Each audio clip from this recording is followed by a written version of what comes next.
I recorded the intro for this one, with the cabin windows dark, and the tree on, which probably sounds cozy from your side of the speakers. I wanted it that way. It's easier to tell myself I'm just trading stories when there's tinsel in the corner of my eye. You know the line? Every Christmas we put monsters in stories so we can feel safe. This time I was the one who got on a plane, because a town swore one of those monsters finally stepped out of the book. It started with an email in early December. The subject line said, in all caps, "Please do not read this on air until you see it for yourself." The body was long and careful and signed with a name I recognized from old comments. She'd been listening for years. She lived in a place called Gabel Pass, and she wanted me to visit for Krampusnacht. Gabel Pass was exactly the kind of town travel blogs like. One main street, steep roofs, strings of warm white lights. They leaned into the whole Alpine Christmas market thing so hard that their tourism board photo had a guy in a knit hat pouring hot chocolate for a smiling family, while snowflakes floated down in perfect focus. The tree in the square looked cloned from every movie that needed a small town Christmas shot. She said it was never just a festival. Not really. The parade, and the costumes and the markets were the mask they wore for outsiders. And the real reason the town still existed sat behind 3 rules everyone followed when the bells started. No lights off after midnight. No whistling outside after dark. An offering on the doorstep on the 5th of December. You can probably guess how I felt reading that. It sounded like something I'd write after a long night, not something a grown woman would send a stranger on the internet as truth. It was neat and tidy and had all the right rhythms, which made me suspicious and interested at the same time. She attached photos, not of anything impossible. Shots of the town, the square, the parade from previous years. A man in a fursuit and a carved mask with horns, children pretending to be scared. Then a picture of a different night, same street, no people, just the way the snow had drifted around one doorway. Someone had circled marks on the wooden frame in red digital ink. They looked like old scratches from a metal tool that had skipped across the grain. At the end she wrote that if I came, she'd put me up in her family home and walk me through what the town really believed. She didn't actually say the words were appeasing something, but it ran under every sentence. I could feel it in the way she kept talking around one winter when she was young, the year her mother stopped inviting carolers in. I told myself it'd be good content, a Christmas special, with folklore and interviews. At worst, I'd get some snowy B-roll and an excuse to drink something hot while people in furs walked by ringing bells. At best, there might be that familiar edge you get when you stand next to a set of rules nobody will explain. So I went. The flight into the nearest city was uneventful. The drive out wasn't. The rental car had winter tires, and the company rep still looked at me like I'd ordered the wrong size parachute. The highway turned into a narrower road that wound through pines, then that turned into what the map called a pass, and the locals just called the way up. Gabel Pass sat in a pocket where the hills leaned together and kept the wind mostly above the roofs. I arrived late afternoon. The sky had that flat pewter color that promises snow, whether you want it or not.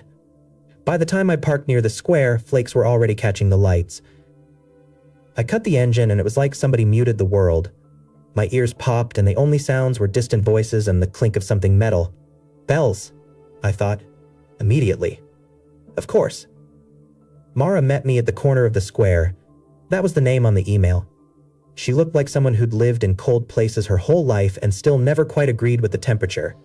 Red cheeks, layers upon layers, wool hat pulled down low. She hugged me like we were old friends, then stepped back and looked me over as if she was checking a list. You really came. You invited me. She smiled, but there was a nervous edge to it that never left her eyes. She kept glancing at the sky, then at the houses. The town should have felt like a postcard. The tree in the center, the stalls selling candles and gingerbread, the sound of music from an unseen speaker. There were decorations everywhere, but they all repeated the same figure. Horned masks painted in deep reds and blacks, carved wooden feet with cloven hooves, crude illustrations of a long tongue and a switch made of bundled branches. Tourist Krampus. Mara said when she saw me take it in. The friendly version. That's the friendly version? The real one doesn't smile that much. She took my bag and led me away from the square. As we walked, I noticed the signs, not the adverts for glue wine and hot cider. These were taped to doors and hammered into posts. "Keep your lights on after midnight," one said. In smaller text beneath, it added the 5th through the 6th. Another said, "No whistling outdoors after dark." Someone had underlined it so hard the pen had torn the paper. On several doorsteps, I saw small ceramic plates sitting ready, already dusted with snow. Mara caught my glance and looked away. Is that for birds? Or are people feeding Krampus now, which, if so, I should write down, because the email didn't cover offerings for holiday demons. She didn't laugh. She didn't even smile this time. You can make jokes into your microphone, she said quietly. Please don't make them in front of other people. That got my attention. Because? Because you already know the answer you're fishing for. You just don't want to hear me say it out loud yet. Wait until we're inside. Her family house sat near the edge of town on a street that sloped down toward a frozen stream. It was older than most of the buildings I'd passed, with thick walls and heavy shutters. A wreath hung on the door, but if you looked closer, the greenery wound around an iron ring bolted into the wood at about chest height. The ring had grooves worn into it that didn't match fingers. Inside was warm and bright. Someone had gone all in on the holiday. Tree in the corner, candles on the table, an old record playing carols with the gentle hiss of age. The smell of baking hung in the air. Her aunt, Helene, greeted me with the kind of politeness you give a distant cousin who might stay longer than promised. She asked about my trip and whether the road had been clear. She insisted on taking my coat and giving me a bowl of something thick and hot. She didn't ask why I was there. That part was already clear from the way she looked at Mara when she thought I wasn't watching. We sat at the table and made small talk. Every once in a while, one of them would glance at the old clock on the wall. It ticked loudly enough that I could hear it in my recordings later. I asked about the signs once we were done eating. Mara and Helene exchanged a long look. It felt like watching a silent argument.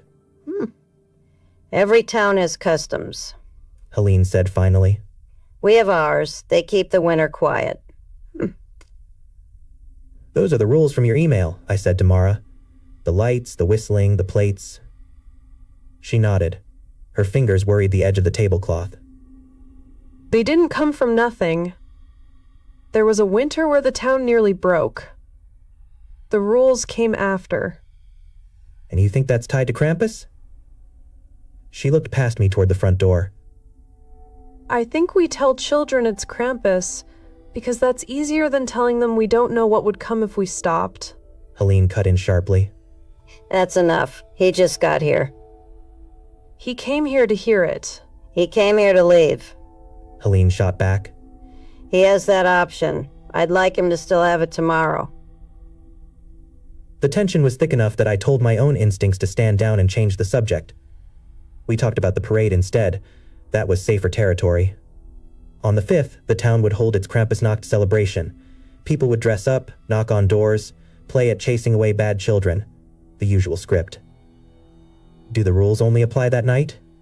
I asked carefully. They apply the week before. They apply more than usual that night. That was as far as she would go.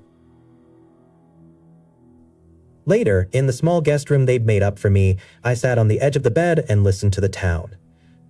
The square was far enough away that the music was only a faint suggestion under the wind. There was the murmur of voices, the occasional car door. Somewhere bells rang, then faded. I recorded a short note for myself. The Gabel Pass, first night, I said softly. Town looks like a Christmas card, rules posted everywhere, locals tense. Mara wants to tell me something. Helene wants me gone before she does. Nobody laughs when you joke about feeding the monster. I'm going to sleep with the light on for once and tell myself it's just because I'm jet-lagged. I meant it as a joke. It didn't land that way in my own ears. I left the lamp on. Sometime after midnight, I woke to bells. They weren't part of a song, that was the difference. Parade bells and church bells and any other kind fall into patterns. These didn't. They came in slow, irregular clusters that made my skin crawl because my brain couldn't settle on a rhythm. The room was dim, lit by the street lamp that leaked around the edges of the curtain. I heard another sound under the bells, a mechanical rattle that took a moment to place. Chains, heavy enough that they vibrated against whatever they were dragging over. I checked my phone. A little after 1. The light in the hall was still on. I could see its glow under the door. That comforted me more than it should. I got up, grabbed my recorder out of habit, and crossed to the window. The glass was cold enough that my breath fogged it immediately. I wiped a clear patch with my sleeve and looked down. The street in front of the house was a smooth blanket of snow that had accumulated over the evening. No tire tracks, no footprints. The flakes still fell, lazy and thick. As I watched, something pressed down into that untouched surface. It was like watching an invisible hoof step into wet plaster. Snow compressed, edges crumbled inward, and when the weight lifted, a distinct cloven print remained. Not the sloppy kind you get when kids stomp around in fake feet. This was clean and deep, with sharp edges where something hard had cut through the crust. Another step, closer to the house. Another. The bells came with each one, never quite matching the distance they seemed to cover. The chain sound scraped along behind, as if it wasn't lifted all the way, just dragged. I couldn't see the thing making the tracks. There was no outline filling the air. Faint light from the street lamp washed over the snow and over nothing else. Whatever walked toward the house didn't catch it. I hit record without looking, the reflexes of a lifetime of trying to document strange things kicking in. The little red light blinked in my hand. The tracks came right up to the small front path. They stopped just before the place where the porch began, as if something heavy stood at the exact line where wood met snow. The bells fell silent. Only the soft hiss of falling snow filled the night. I heard a new sound, muffled and very close. Wood complaining under weight. It came from the direction of the front door, not the window. A slow, measured creak, as if something had leaned its full body against the frame. There was a soft knocking, but it wasn't knuckles. It sounded like iron tapping gently, thoughtfully, along the grain of the door. My skin prickled. My breath fogged the glass again and I let it. I didn't want to see any more. I lifted the recorder a little higher and whispered into it as quietly as I could. Bells outside the house. Hoofprints in fresh snow, visible but no body casting them. They came up the path and stopped. Something's at the door. The whole frame's making noises like it's bearing a load. Something scored deep into the wood. The sound made my molars ache. A long, slow, vertical scrape followed by a shorter, sharper one, like whatever it was had experimented with the surface. The light under my bedroom door flickered. I looked back and saw it flutter on the floorboards, then steady. The bells rang once more, close enough that it felt like they were just on the other side of the wall. Then the sound receded. The chain dragged away, the clanging grew fainter, and the night settled. When I dared to look down again, the hoofprints ended exactly at the edge of the porch. There were none leading away. The snow beyond that line was untouched. My rational mind did a quick shuffle. Snow can fill things back in. Drifts can hide tracks. Maybe the angle meant I couldn't see the return path. Maybe I was half asleep. Maybe the recorder would play back nothing but my own breathing when I checked it in the morning. I've spent my adult life chasing things that break pattern, so I know exactly what kinds of lies I'm capable of telling myself when something finally breaks. I lay back down and watched the doorway until the gray light of morning started to bleed into the room. Helene was already up when I came into the kitchen. She had circles under her eyes the color of the coffee she poured. She didn't remark on the fact that my hand shook a little when I took the cup. Did you sleep? A little. Did you hear anything last night? Her mouth tightened. We always hear things. The question's whether we answer them. Mara came in a few minutes later, still in pajamas, hair pulled back. She went straight for the front door and pulled it open before I could ask what she was doing. The porch looked ordinary. A light dusting of snow on the boards, the wreath still hanging, the iron ring centered in the wood, the plate on the doorstep, which had held a loaf of bread and a small bottle of something the night before, was empty. My heart jumped, thinking of the tracks. I leaned over the railing and looked down. All the snow had the soft, smooth quality of a surface that had been falling quietly for hours. There were no pits, no trenches, no sign that anything had walked there. I told myself that meant nothing. Snow's snow, and it changes while you sleep. Then I saw the wood. The door frame had new marks, fresh enough that little slivers still clung to the edges, long parallel gouges that ran from eye level down to the height of the iron ring. Another set nearer the bottom, crossed and jagged, as if something with less patience had dragged metal across the surface until it caught.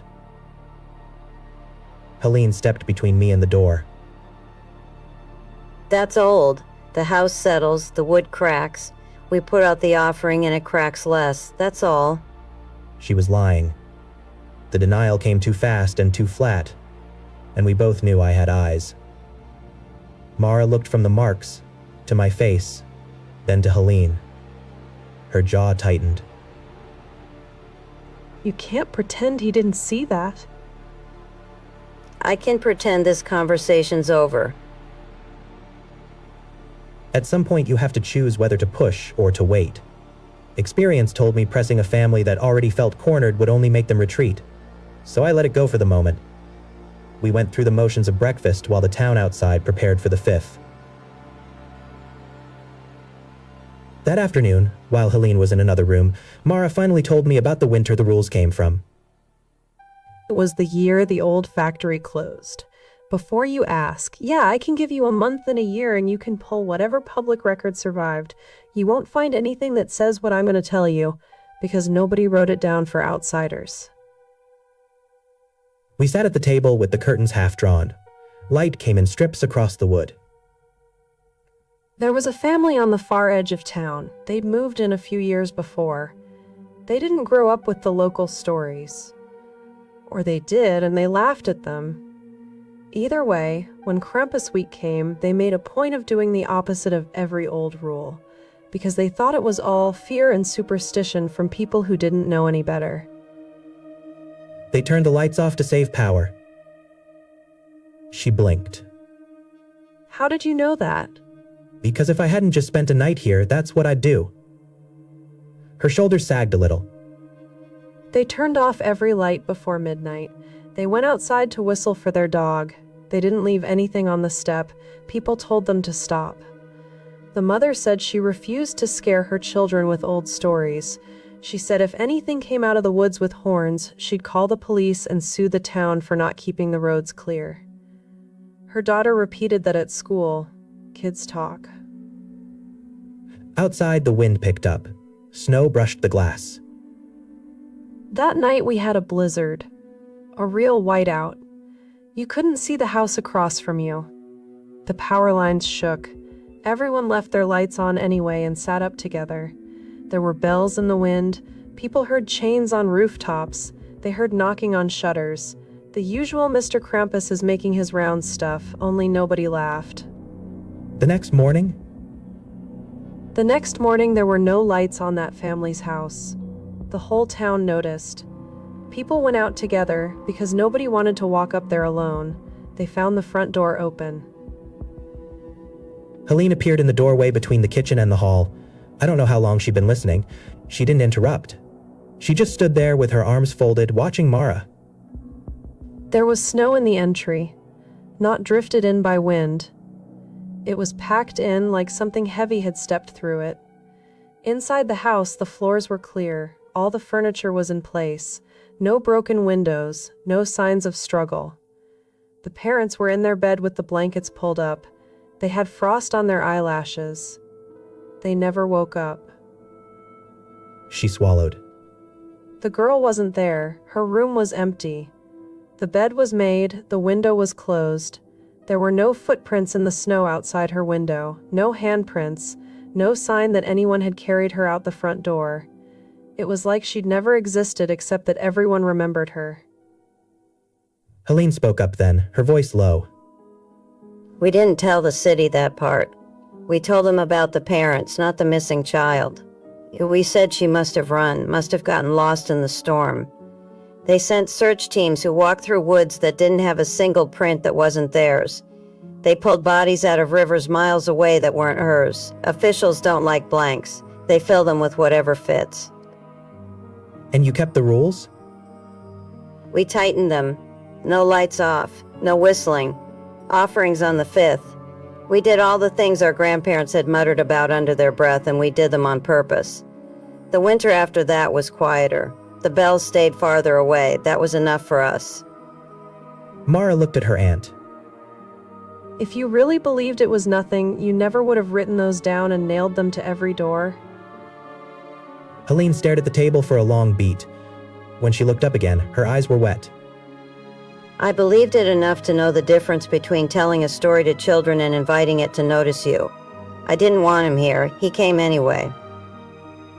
There it was. No more dodging the subject. No more pretending this was just about cultural tourism. They didn't just celebrate Krampus. They'd built their winter around him. I tried one more time to throw a rational net over it. What about police reports? Newspaper archives? Weather data? Something that connects the story to objective reality. Go ahead, call the station and ask for records from that year. They'll tell you there was a fire in the basement that ruined the old files. Ask the paper in the city. They'll tell you the same storm that killed the power lines damaged their storage. They aren't lying. The weather was one of those perfect little coincidences the world seems to throw into the path of anyone who wants a clean story. She wiped her eyes with the back of her hand. You're going to leave in a few days. You'll go back to your warm little cabin in the woods. You'll tell people whatever version of this your conscience lets you live with. I only ask that you don't make us sound stupid. We keep the rules because we remember the winters when we tried not to. That night was Krampusnacht. The parade started in the square at dusk. I went with Mara and Helene, recorder in my pocket. People gathered with steaming cups in their hands and scarves around their faces. Children ran in and out of the crowd with paper masks on sticks. The first bells were playful.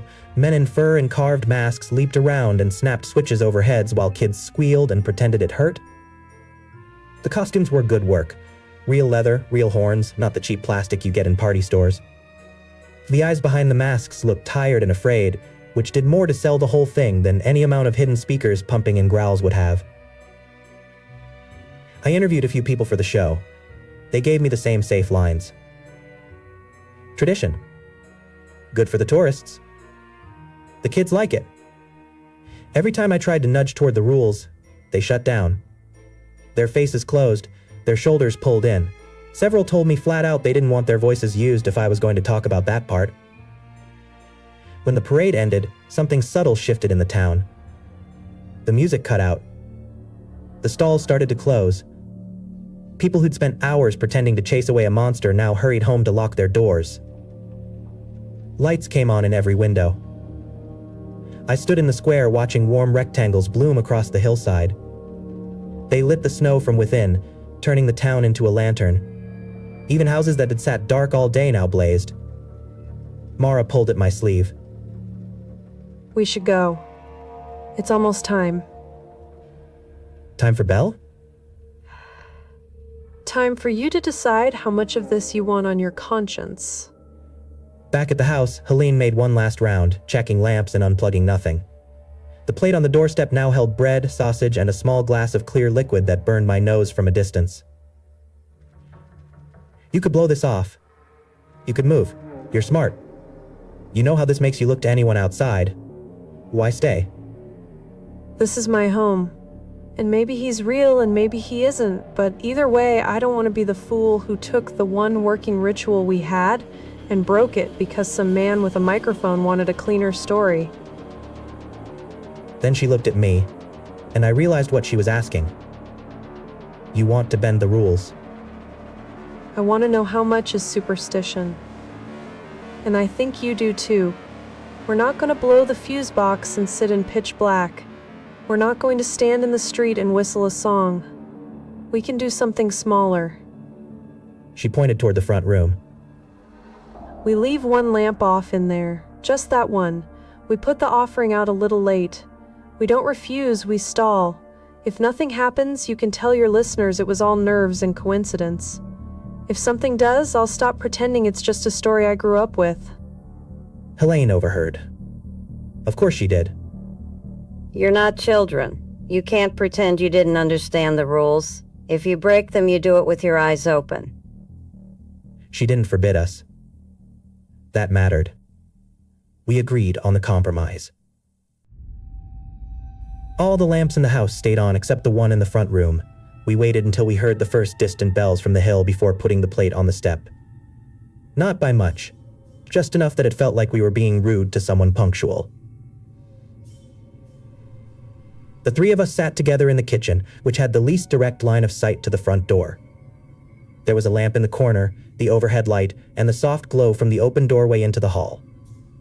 The house felt bright in a way I'd never choose on a normal night. The bells outside started again. They were still distant at first, carried on the wind from the streets near the square, overlapping, chaotic, human.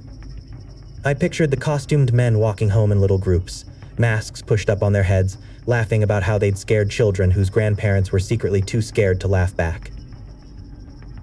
Then those bells faded. A new pattern rose under them. Slow, deliberate. Each ring followed by a gap long enough to make you lean forward and strain to hear the next one. Chain followed bell, that same grinding rattle on stone and wood. The sounds moved down the street outside, taking their time, stopping often enough that it felt purposeful. I had my recorder on the table between us, already running. Its red light blinked steadily. Mara sat stiff, fingers laced so tightly her knuckles had gone pale. Helene stared at the far wall as if she could see something through it. The bells came closer. I could hear the faint change in sound when they passed one house and moved to another. There was a moment of silence after each. I imagined front doors shivering in their frames as something heavy leaned in to listen, to smell. I didn't actually want to see anything, but when the sound stopped directly in front of us, I stood anyway. The hall light stretched toward the front door. The front room next to it yawned dark, its lamp still off. I stepped carefully until I could see the outline of the door without putting my body right in front of it. From the crack at the bottom, where the threshold didn't quite meet the frame, I saw a change in the quality of darkness. The space that should have shown a thin line of night outside instead showed nothing at all, as if something had pressed completely against it, blocking every bit of light from the street. The air grew heavy. Not colder exactly, just dense. I could feel my own breaths more than hear them. The first chain dragged across the side of the house. The sound vibrated through the walls. Links scraped wood, climbed past windows, crossed the roof. It felt like a dog walking its own fence line, only the circle was our entire property. The bells rang once, so close that dishes in the cabinet rattled. I saw a shadow shift under the door, not a shape with clear borders but a suggestion of bulk that didn't fit the dimensions of a normal body. Somewhere deep in the wall, a nail popped from stress. The frame shuddered. From inches away, separated by nothing but wood and old paint, came the sound of breathing. Slow, powerful pulls of air that seemed to drag the oxygen out of the hall before returning it.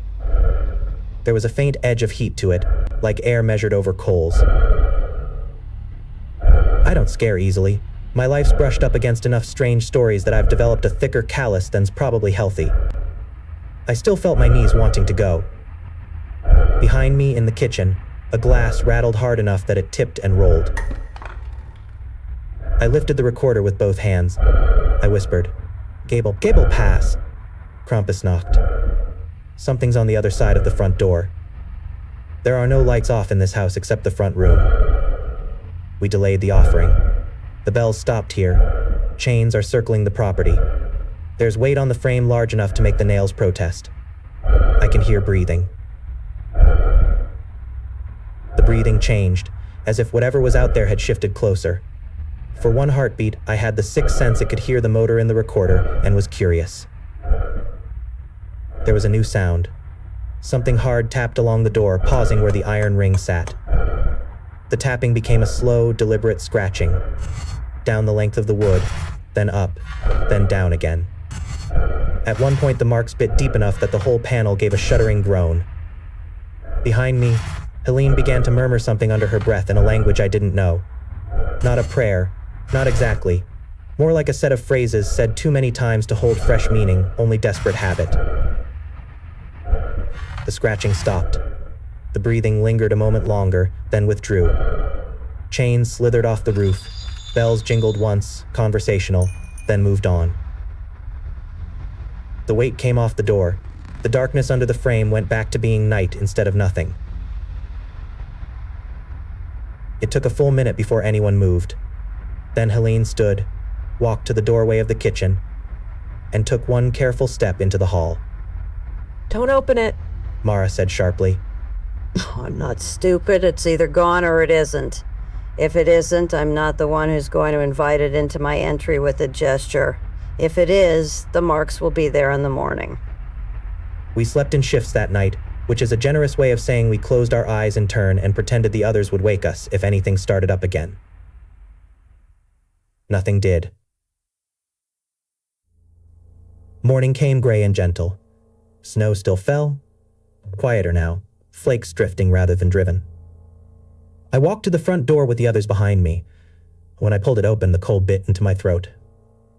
The plate on the step was clean, not just empty. Clean. No crumbs, no streaks, no residue. The glass was dry. The porch boards held a shallow drift where snow had blown in at an angle. It covered what I'd seen the night before, if anything had dared to leave visible proof. I stepped out and looked down at the ground below. Smooth, white, unbroken. The same lazy, innocent curve of snow I'd seen that first afternoon.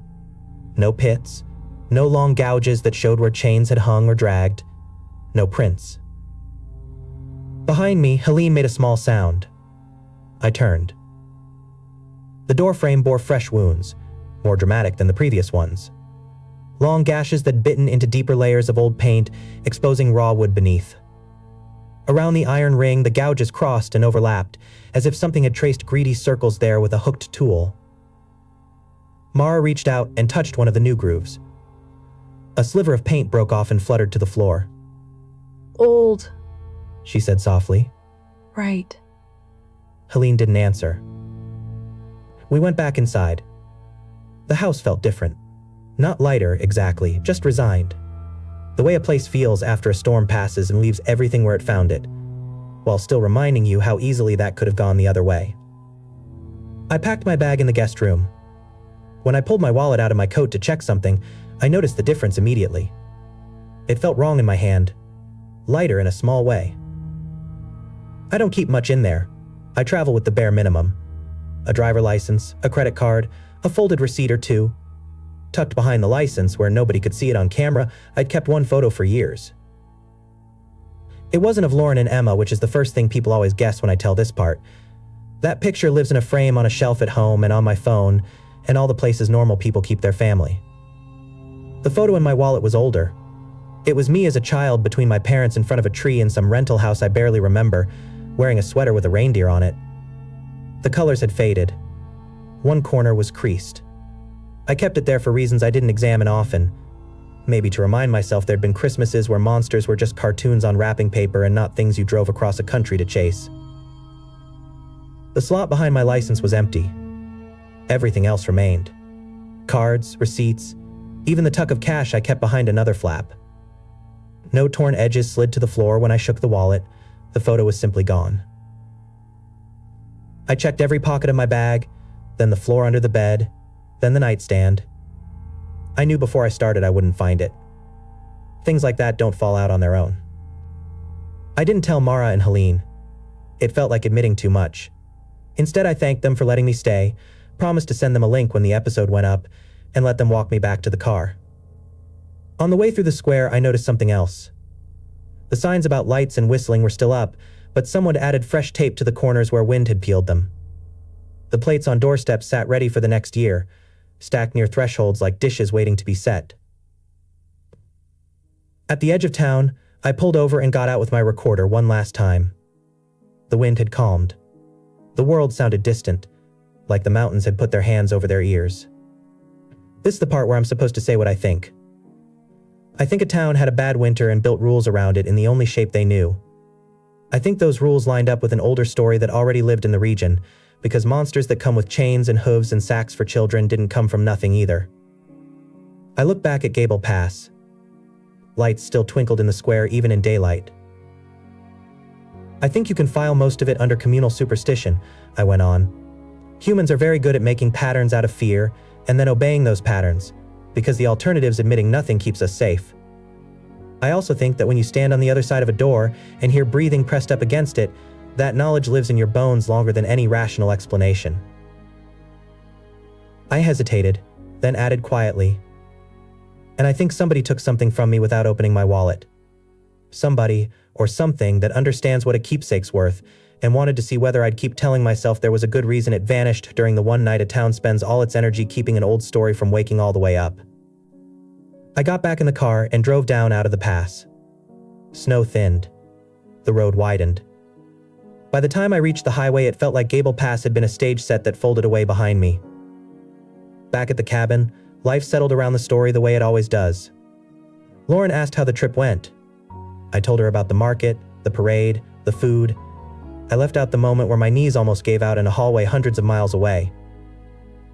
At night, when the wind comes down off the hills and rattles the tree line, I still hear metal sometimes. The rational part of my brain says it's branches and old hardware, nothing more. On the evening of the 5th, I sat in my studio with the red light on and told you all of this. Somewhere outside in the dark, Emma laughed at something, and Lauren told her to come inside because it was getting cold. I didn't put anything on our doorstep. I didn't leave the lights on past midnight either. I did, however, leave my wallet on the table within reach and listen a little harder than usual when the night grew thick around the cabin. You can call that superstition if you want. I won't argue. I've seen enough and heard enough to know that sometimes the only difference between a story and a rule is whether you're the one who had to scratch a line into the wood to remember it. You made it back to the cabin. That already puts you ahead of most people. If this one got under your skin, hit like so I know what kind of thing to drag out of the dark next time. If you want to find your way back here, subscribe. That's how you keep the cabin on your map. Tell me in the comments where you had to pause or turn the volume down. That's how I know where the thing really grabbed you. And if you've got a friend who swears they don't scare easy, share this with them. See if they still say that after tonight. For now, lights are on, doors unlocked. You know the way back.